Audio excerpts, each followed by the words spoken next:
तुम्हालाही हॉटेलसारखा मेनू घरी बनवायचा आहे का? तर हा व्हिडिओ नक्की पहा. आज आपण बनवलेला आहे शाही पनीर आणि सोबतच बटर नान. शाही पनीर अगदी साध्या सोप्या पद्धतीने कसं बनवायचं ते मी तुम्हाला सांगितलेलं आहे. व्हिडिओ नक्की पूर्ण पहा म्हणजे तुम्हाला डिटेलमध्ये कळेल.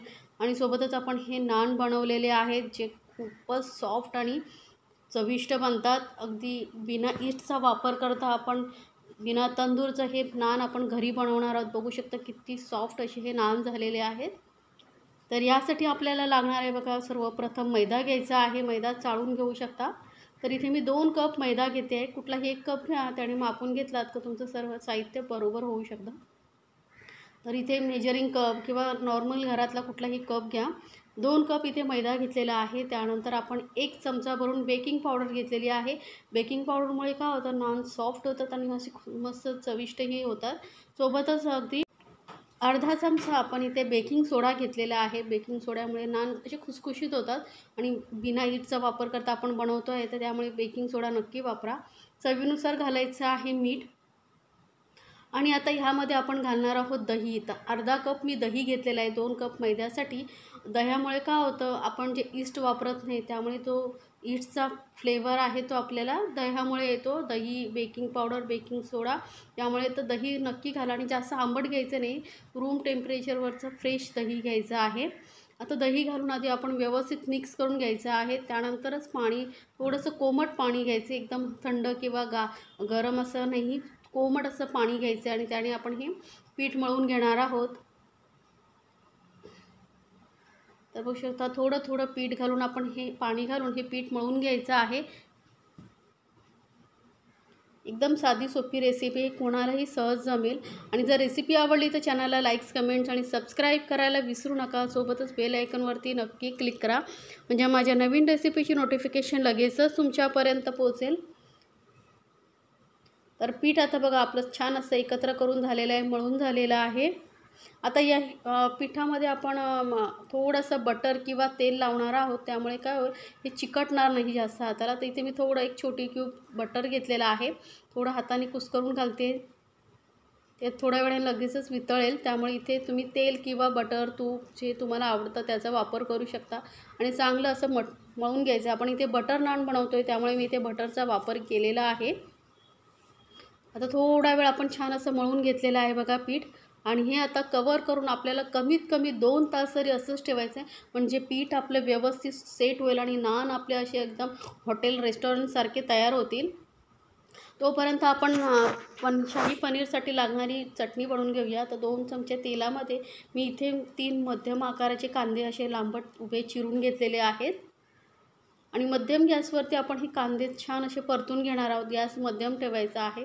आता तुम्हाला ग्रेव्ही किती हवी आहे त्यानुसार तुम्ही कांद्यांचं प्रमाण, इतर साहित्यांचं प्रमाण कमी जास्त करू शकता. तर इथे 8 लसणाच्या पाकळ्या घेतलेल्या आहेत आणि 1 इंच आल्याचे बारीक तुकडे करून घेतलेले आहेत. तर आलं, लसूण आणि कांदा आपण व्यवस्थित आता थोडा असा भाजून घेणार आहोत. यामुळे काय होतं, एक तर आपण असा तुम्ही कच्चा कांदा आणि बारीक चिरून आणि टोमॅटोची पेस्ट करूनही वापरू शकता. पण इथे या पद्धतीने हे एकदा नक्की करून बघा, खूप छान टेस्ट येते. आणि इथे मी 8 ते 10 बारीक अशा काजूचे तुकडे करून घेतलेले आहेत. काजू घेतलेले आहेत. यामुळे आपल्या ग्रेव्हीला ना छान रिच टेस्ट येते आणि थिकनेसपणाही येतो. आता कांदा थोडासा परतला गेल्यानंतर इथे मी 3 टोमॅटो असे छोटे छोटे पीसेसमध्ये चिरून घेतले. आणि टोमॅटो ना असे लाल लाल घ्या, म्हणजे काय होतं, आपल्या ग्रेव्हीला कलरही खूप छान येतो. रसाळ टोमॅटोमुळे टेस्ट खूप छान येते, ग्रेव्हीला कलर येतो. त्यामुळे थोडे लालसर असे टोमॅटो घ्या. आता हे टोमॅटो आपण कांद्याबरोबर थोडेसे परतून घेतलेले आहेत. इथे मी ना कोथिंबीरीचे देठही वापरते, त्यामुळेही खूप छान टेस्ट येते. असेल तर घाला, नसेल तर नाही घातला तरी चालेल. तर हेही आता आपण टोमॅटोबरोबर शिजवून घेणार आहोत. हलकंसं मिक्स करून घेतलेलं आहे. आता टोमॅटो लवकर सॉफ्ट होण्यासाठी आपण यामध्ये घालणार आहोत मीठ. म्हणजे काय होतं, टोमॅटो लवकर सॉफ्ट होतील आणि आपली ग्रेव्ही लवकर तयार होईल. आता हे व्यवस्थित मिक्स करून आपण याला ना कवर करून थोडासा वेळ शिजू देणार आहोत. तर मीठ घातल्यानंतर व्यवस्थित मिक्स करून घ्यायचं आहे. आणि एकदम मंद गॅसवरती आपण याला थोडा वेळ वाफवून घेणार, 2-3 मिनटं वाफवून घेऊया म्हणजे टोमॅटो लवकर सॉफ्ट होतील. तर मध्ये मध्ये आपण थोड्या वेळाने ना चेकही करायचं नाही, म्हणजे काय होईल नाहीतर खाली लागू शकतं. तर 1-1.5 मिनटांनी बघा मी चेक करते. थोडं व्यवस्थित वर खाली करून घेतलात की टोमॅटो एक समान शिजले जातील. जर तुम्हाला या पद्धतीने पेस्ट बनवून नसेल वापरायची, डायरेक्ट पेस्ट बनवायची आहे, तर याआधीही मी मटर पनीरची रेसिपी शेअर केलेली आहे. त्याची लिंक मी डिस्क्रिप्शन बॉक्समध्ये देते, जिथे जाऊन तुम्ही पाहू शकता. तर आता बघू शकता टोमॅटो एकदम मस्त सॉफ्ट झालेले आहेत आणि तर कांदेही वगैरे व्यवस्थित शिजले गेलेले आहेत. आता आपण गॅस बंद करून याला पूर्णपणे थंड करून घेणार आहोत, म्हणजे आपल्याला व्यवस्थित चटणी थंड झाली की वाटायला सोपं पडेल. जास्त गरम असताना ही पेस्ट वाटायची नाही, पूर्ण त्याला रूम टेम्परेचरवरती येऊ द्या. नाहीतर गरम जर वाटायला गेलं तर काय होईल, जेव्हा मिक्सर आपण चालू करतो तेव्हा पटकन ते वरती येऊ शकतं. म्हणून गरम असताना कधीच वाटू नका. तर थंड करून घेतलेले आहे. आता हे आपण पूर्ण वाटण मिक्सर जारमध्ये काढून घेऊया आणि मिक्सरचं जार जरा मोठंच घ्या. आता हे ना पेस्ट आपल्याला बनवायची आहे, पण यामध्ये पाण्याचा वापर अजिबात करायचा नाही. पाणी न घालता आपल्याला हे वाटायचं आहे. टोमॅटो वगैरे आहे त्यामुळे इझिली वाटलं जातं. जर पाणी तुम्ही घातलं तर काय होतं माहिती आहे, की जेव्हा आपण ही पेस्ट फ्राय करतो परतवतो तेव्हा तुम्हाला जास्त वेळ लागेल. म्हणून पाणी न घालता तुम्ही ही वाटून घ्या आणि ती मग नंतर ना असे छिटे मारतात, त्यामुळे पाण्याचा वापर न करता बघा मी वाटून घेतलेला आहे. आता आपल्याला अजून एक काम करायचं आहे, ते म्हणजे इथे मी पाव कप दही घेतलेला आहे, ताजं दही. त्यामध्ये अगदी पाव चमचा आपल्याला हळद घालायची आहे. मसाले सर्व यामध्ये घालून घ्यायचे आहेत आपल्याला. 1 चमचा धने पावडर घातलेली आहे. जिरं पावडर आवडत असेल तर जिरं पावडरही घालू शकता. 1 चमचा मी काश्मीरी लाल मिरची पावडर घालते, यामुळे कलर खूप छान येतो. आणि तिखटपणासाठी आपण इथे रेग्युलर जे लाल मिरची पावडर तुमच्या घरामध्ये असेल जे वापरतात ते घालायचं आहे. अर्धा चमचा इथे मी किचन किंग मसाला घालते. किचन किंग मसाला नसेल तर सब्जी मसाला वापरू शकता. किचन किंग मसाल्यामुळे चव खूप छान येते. सोबतच ना एक अर्धा चमचा मी कसुरी मेथी वापरते. कसुरी मेथी मी तव्यावरती थोडी गरम करून ते हाताने अशी पावडरसारखं करून घेतलेलं आहे. अर्धा चमचा गरम मसाला पावडर वापरते. हा होममेड गरम मसाला आहे, त्याची रेसिपी माझ्या चॅनलवरती आहे, जिची लिंक मी डिस्क्रिप्शन बॉक्समध्ये देते, जिथे जाऊन तुम्ही पाहू शकता घरच्या घरी होममेड मसाला कसा करायचा. आणि हे सर्व मसाले आपण आता दह्याबरोबर चांगले फेटून घ्यायचे. यामुळे काय होतं, मसाले व्यवस्थित मिक्स होतात, दहीही व्यवस्थित फेटलं जातं आणि जेव्हा आपण ग्रेव्हीमध्ये ही दह्याची पेस्ट घालतो त्यावेळेस दही फाटत नाही, कारण मसाल्यांनी व्यवस्थित मिक्स झालेले असतात. त्यामुळे ही स्टेप करणं खूप गरजेचं आहे. तर बघू शकता चांगलं फेटून घेतलेलं आहे. आता गॅसकडे वळूया. गॅसवरती मी पॅन ठेवलं आहे. आता 2 मोठे चमचे मी तेल घेतले आहे. त्यानंतर इथे खडे मसाले तुम्हाला जे आवडतात ते घालू शकता. इथे मी स्टार फूल, तेजपत्ता, दालचिनी आणि जिरं घेतलेलं आहे. आता थोडेसे मसाले भाजले गेल्यानंतर यामध्ये आपण ही पेस्ट घालून घेणार आहोत. सर्व पेस्ट घालून घ्यायची आहे. आता सर्वात महत्त्वाचं म्हणजे मंद गॅसवरती आपल्याला हे मसाले परतवायचे आहेत, कारण यामध्ये आपण काजू घातलेले आहेत. तर काजू खाली काजूमुळे काय होतं, पेस्ट खाली लागते. त्यामुळे एकदम मंद गॅसवरती आपल्याला हे मसाले परतून घ्यायचे आहेत. सतत मिक्स करत राहायचं आहे, म्हणजे खाली मसाले जर लागले करपले तर आपल्या ग्रेव्हीची टेस्ट बिघडेल. त्यामुळे मंद गॅसवरती आपण हे एकदम मसाले छान असे परतून घेणार आहोत. आता हे मसाले आपल्याला जास्त वेळ परतायची गरज नाही, कारण आपण आधीच ऑलरेडी सर्व टोमॅटो ग्रेव्ही चांगली शिजवून घेतली होती. आता ही जी आपण पेस्ट बनवून ठेवली होती मसाले घालून दह्याची, ती घालून घ्यायची आहे आणि परत फटाफट आपल्याला मिक्स करायचं आहे, कारण दही आपलं फाटलं गेलं नाही पाहिजे. कारण आपण टोमॅटो सॉफ्ट व्हावा म्हणून यामध्ये मीठ घातलेलं होतं. त्यामुळे हे फटाफट मिक्स करत राहायचं आहे, नाहीतर दही फाटू शकतं. आणि मंद गॅसवरतीच आपल्याला हे मिक्स करत राहायचं आहे, लक्षात ठेवा. व्यवस्थित आता आपण मिक्स करून घेतलेलं आहे. 2 मिनटं आपण याला वाफवून घेऊया मंद गॅसवरती. तर 2 मिनिटांनी बघा मस्त अशी ग्रेव्ही आपली वाफली गेलेली छान अशी तयार झालेली आहे. सुगंधही खूप सुंदर सुटलेला आहे.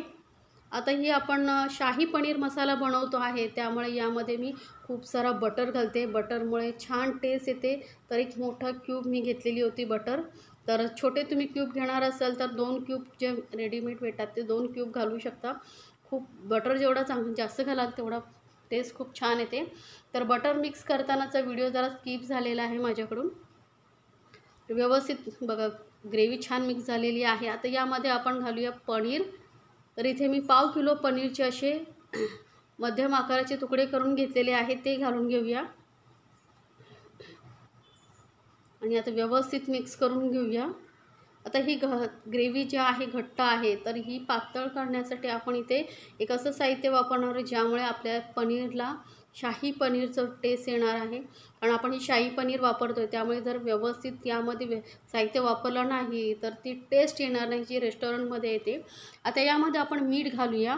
तर मीठ आपण टॉमॅटो शिजवतानाही घातलं होतं टॉमॅटोसाठी, त्यामुळे प्रमाणातच घाला, जास्त घालू नका. टोमॅटो घालून आपण आता हे व्यवस्थित मिक्स करून घेणार आहोत.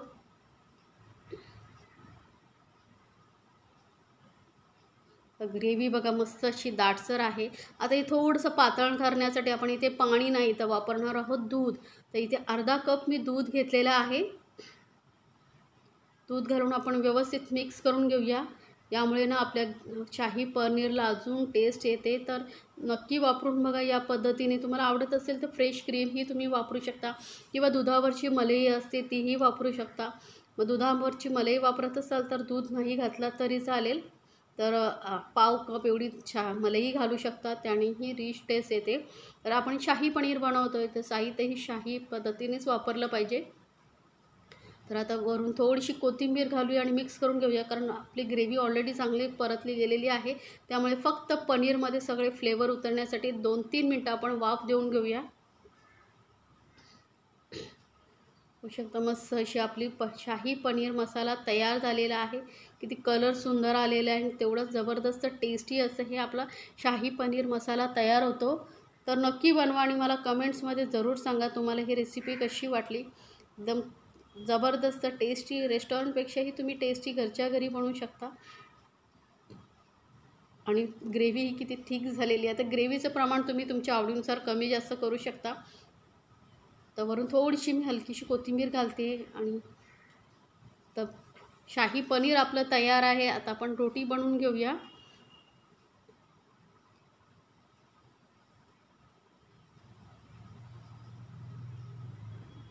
तर भाजी ठेवूया साईडला.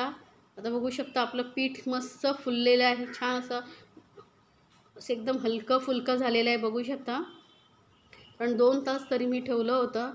तर जर तुम्हाला रेस्टॉरंट ढाबासारखे नान हवे असतील तर तुम्हाला कमीत कमी 2 ते 3 तास तरी पीठ ठेवावं लागतं. नाही वेळ असेल तर निदान 1 तासभर तरी हे पीठ ठेवून द्या. तर सॉफ्ट ही छान झालेला आहे. आता यामधलं काय करायचं, एक छोटा बॉल घ्यायचा आपल्याला. तुम्हाला नान किती मोठा छोटा हवा आहे त्यानुसार. पण रेग्युलरली नॉर्मल साईजचंच आपण नान बनवणार आहोत. तर आपण रोजच्या पोळीसाठी जे पीठ घेतो त्यापेक्षा थोडं जरासं जास्त घ्यायचं आणि हाताने असं गोल गोल करून याला शेप देऊन घ्यायचा गोल, म्हणजे आपल्याला लाटायला सोपं पडेल. त्याला थोडंसं हलकंसं सुकं पीठ लावायचं आहे. सुकं पीठाने काय होतं, लाटायला सोपं पडतं. गॅसवरती तवा मी तापत ठेवलेला आहे. हे पीठ सॉफ्ट झालेलं असतं त्यामुळे थोडंसं हलकं हलकं मध्ये मध्ये सुकं पीठ लावून घ्यायचं आणि व्यवस्थित आपण हे नान लाटून घेणार आहोत. आता नानचा शेप तुम्हाला आवडतो त्या हिशोबाने करू शकता.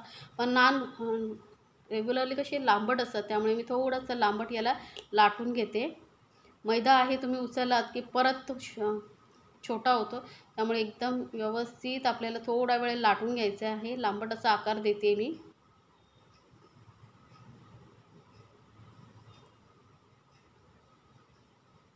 ज्या पद्धतीने मी लाटून घेतलेलं आणि जास्त पातळ लाटायचं नाही आपल्याला, थोडं जाडसरच नान असतो. त्यामुळे आता ह्या नानवरती आपण थोडेसे काळे तीळ लावणार आहोत. दिसायलाही खूप सुंदर दिसतात आणि चवीलाही खूप छान लागतात. हलके हलकेसे काळे तीळ लावून घेतले आहेत आणि थोडीशी कोथिंबीर लावायची आहे आणि परत हलकासं कोथिंबीर लावून घेतली. थोडंसं हलकंसं प्रेस करायचं आहे आणि थोडंसं लाटण्याने याला लाटून घ्यायचं आहे, म्हणजे काय होईल, व्यवस्थित चिकटलं जाईल. फक्त हलक्या हाताने लाटणं वरून फिरवायचं आहे. कोथिंबीर आणि जे तीळ आहेत ते व्यवस्थित पोळीला नानला चिकटले पाहिजेत. आता याला उलटं करून घ्यायचं आहे आपल्याला आणि उलट्या साईडने याला पाणी लावून घ्यायचं आहे. कारण पाणी लावल्यामुळे काय होतं, आपण जेव्हा हा नान पाणी लावलेली साईड तव्यावरती घालतो तेव्हा ती तव्याला चिकटते आणि आपल्याला नान शेकवायला सोपं पडतं. तर बिना तंदूर आपल्याला हे नान बनवायचे, त्यामुळे ही स्टेप तुम्हाला करावीच लागणार आहे. बघा, व्यवस्थित पाणी लावून घ्यायचं आहे, पूर्ण कुठेही पाणी सुटलं नाही पाहिजे. किनाऱ्याने व्यवस्थित पाणी लावून घ्यायचं आणि याला लगेचच आपण पाणी लावलेली साईड तव्यावरती घालायची आहे. तर तवा चांगला तापला गेला पाहिजे. तव्यावरती आपण हे नान घालून घेतलेले आहेत. थोडा वेळ खालच्या साईडने शेकलं गेलं की याला पलटून आपण व्यवस्थित तवा फिरवून फिरवून नान हे शेकून घ्यायचे आहेत. गोल गोल फिरवून आपण हा तवा नान शेकून घेणार आहोत.